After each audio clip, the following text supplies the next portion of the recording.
আসসালামু আলাইকুম। @রুমানা শিমুল ব্লগ থেকে আমি শিমুল চলে এলাম নতুন একটা টিপস নিয়ে। আজকে আপনাদের দেখাবো কী করে খুব সহজে কলমের কালি তোলা যায়। আমি আমার বেবির পুতুল থেকে তুলবো। আপনারা এই সেম প্রসেসে যে কোনো কাপড় থেকে তুলতে পারবেন। আমার মধ্যে যাদের ছোট বাবু আছে তাদের কিন্তু এই প্রবলেমটা হামেশাই হয়। তারা খুব আঁকুঝুকু করতে পছন্দ করে। তো কলমের কালি তুলতে আপনার যেটা লাগবে সেটা হচ্ছে হেক্সিসল। এটা আপনি মার্কেটে খুব সহজেই পেয়ে যাবেন, যে কোনো ওষুধের দোকানে পেয়ে যাবেন। লাগবে ওয়েট টিস্যু, যেটা বাচ্চাদের লাগে। আমার মেয়ের অনেক পুতুলের মাঝখানে আমি কয়েকটা পুতুল বেছে নিয়েছি, যেগুলো কেউ সুন্দর মতো কলম দিয়ে আঁকিয়েছে। ঠিক আছে, দেখতেই পাচ্ছেন। তো এগুলো কলম দিয়ে আঁকিয়ে এটা অলরেডি আমি তুলেছি অনেকটা, তারপরও দেখুন এখানে রয়ে গেছে। তো দেখতেই পাচ্ছেন হেক্সিসল ভরে নিয়েছি ওয়েট টিস্যু। এবার প্রথমেই আমি এটার দাগ তুলে দেখাচ্ছি। জাস্ট এভাবে ধরবেন, ধরে এটাতে অনবরত স্প্রে করতে থাকবেন। দেখুন আমি স্প্রে করছি।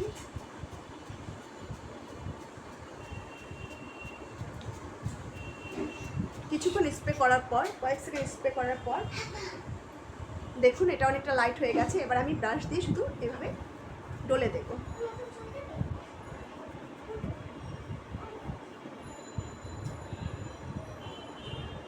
যতক্ষণ পরিষ্কার না হবে জাস্ট স্প্রে করতে হবে। একটাই কাজ, স্প্রে করে নিন। ব্রাশ দিয়ে না করলে আপনি হাত দিয়ে করুন, দেখুন কত সুন্দরভাবে উঠে যায়। ব্রাশও দরকার হয় না যদি আপনি হাত দিয়ে করতে চান। দেখুন হাত দিয়ে করে নিচ্ছি আমি, জাস্ট আঙুল ব্যবহার করে। দেখুন কত সুন্দরভাবে উঠে যাচ্ছে। এবার ওয়েট টিস্যুতে মুছে ফেলুন।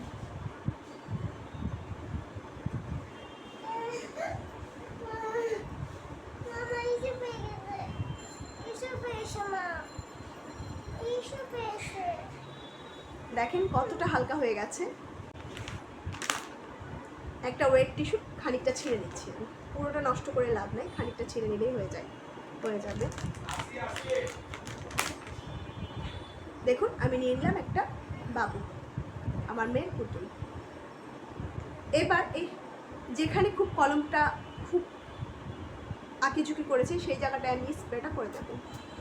ততক্ষণ পর্যন্ত করব যতক্ষণ পর্যন্ত স্প্রে থেকে কলমের কালিগুলো ছড়িয়ে না যায়। দেখতেই পাচ্ছেন পুরো জায়গাটা ভিজিয়ে নেব আমি কলমের কালি দিয়ে। কলমের কালিগুলো পুরো ভিজিয়ে নিয়েছি। এবার এটা দিয়ে শক্ত করে ধরে দেখুন শুধু ডলে দেব। দেখতেই পাচ্ছেন আমি শুধু ডলে নিচ্ছি। আমি আবার দেব। যতক্ষণ এটা না উঠবে ততক্ষণ পর্যন্ত আমি এরপরে ডলতে থাকবো।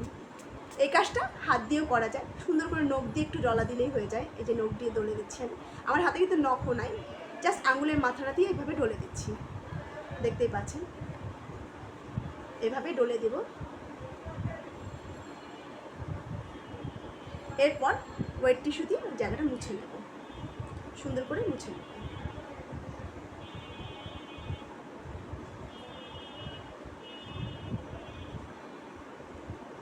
দেখুন কত হালকা হয়ে গেছে। এবার আমি আবার স্প্রে করব, সেম প্রসেসিংয়ে আবার স্প্রে করব এবং এভাবে ডলে দিচ্ছি। এটা আপনি হাত দিয়ে করতে পারেন, যে কোনো একটা চোখা অংশ দিয়ে, চোখা বলতে সেরকম চোখা নয়, চ্যাপ্টা একটা অংশ দিয়ে ডলে ডলে তুলতে পারেন। ওয়েট টিস্যুটাকে দিয়ে সুন্দর করে ডলে ডলে মুছে দিলাম। দেখুন অলমোস্ট গন, দেখতেই পাচ্ছেন অলমোস্ট চলে গেছে। এবার এটাকে সাবান দিয়ে ধুয়ে দিলেই সম্পূর্ণ দাগ পরিষ্কার হয়ে যাবে এবং পুতুলটা আবার ক্লিন হয়ে যাবে। দেখুন এখন এটার মাঝখানটা রয়ে গেছে, সেই মাঝখানের অংশটুকু আমি আবার দিয়ে দিচ্ছি। সেমভাবে দিয়ে কিছুক্ষণ জাস্ট কয়েক সেকেন্ড ওয়েট করব, তারপর এভাবে ডলে দেব। দেখুন এই জায়গাটা যেহেতু হার্ড, আমি এই অংশ দিয়ে ডলে দিচ্ছি এবং এই দেখুন এটা দিয়ে টিস্যু দিয়ে সুন্দর করে মুছে দিচ্ছি। মোছার পর অলমোস্ট ক্লিন। এখন এটাকে শুধু আমি সাবান পানিতে ধুয়ে দিলে দেখবেন পুতুলটা অনেকটাই ফ্রেশ হয়ে গেছে। আবার নিয়ে নিচ্ছি আরেকটা, এটার তো অনেক কালি, তো আপনি আপনাদের দেখানোর জন্য আমি এটা চেষ্টা করছি। এই কালিগুলো আমি কীভাবে স্প্রে করে তুলে দিচ্ছি। দেখুন আমি স্প্রে বোতল থেকে অনেকটা স্প্রে এটার মধ্যে দিয়ে দিচ্ছি। স্প্রে করার সময় একটা জিনিস লক্ষ্য করবেন, স্প্রে করতে করতে কালিগুলো অনেকটা হালকা হয়ে যাবে, ঠিক আছে? ঠিক সেই মুহূর্তে আপনাকে এটা দিয়ে ঘষতে হবে, কিছু একটা দিয়ে। আঙ্গুল দিয়ে ঘষলেও হয়, আগেই দেখিয়েছি, আঙ্গুল দিয়ে করতে পারেন, ব্রাশ দিয়ে করতে পারেন, যে কোনো চ্যাপ্টা অংশ, চ্যাপ্টা টাইপের কোনো কিছু দিয়ে করতে পারেন। মেন কথা হলো এটাকে ঘষে ঘষে মেল্ট করতে হবে বা তুলে ফেলতে হবে। এরপর এই দেখুন আমি ওই টিস্যু দিয়ে মুছে দিচ্ছি। দেখুন কতটা ক্লিন। ঠিক সেমভাবে আমি এই গালটা করছি। দেখুন গালের অংশটা ভালো করে লক্ষ্য করুন, গালের অংশটা লক্ষ্য করুন। আমি সেমভাবে জিনিসটাকে এই যে টেনে দিচ্ছি, দেখতেই পাচ্ছেন, শুধু ঘষে দিচ্ছি। আবার এমন জন্য ঘষবে না যে পুতুল ছিঁড়ে যায়। এবং এই যে মুছে দিলাম, দেখতেই পাচ্ছেন অলমোস্ট ক্লিন। এভাবে আমি সবগুলো পুতুল পরিষ্কার করে সাবান দিয়ে ধুয়ে নিলে পরিষ্কার হয়ে যাবে।